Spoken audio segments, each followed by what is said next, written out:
How to recover my eyes only deleted photos on Snapchat. The first things first is of course access your Snapchat account and make sure that you're already logged into your account.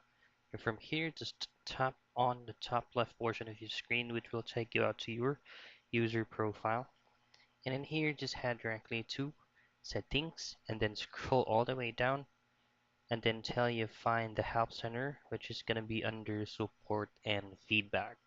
So before we proceed, I'd like to let you know that there is no immediate or instant button that we can just go ahead and press for us to recover the deleted photos for our eyes only. So in this method, we'll have to submit a request.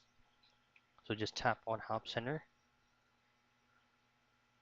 and then in here, just scroll down till you find this option here that says need to get in touch, then tap on Contact Us. Now on the search bar, just simply type in For My Eyes Only. And there you should be able to see multiple options, but you just have to choose on using my eyes only in any of those options.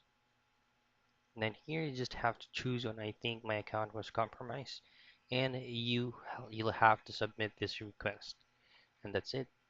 That's the most convenient way for you to recover my eyes only deleted photos on Snapchat.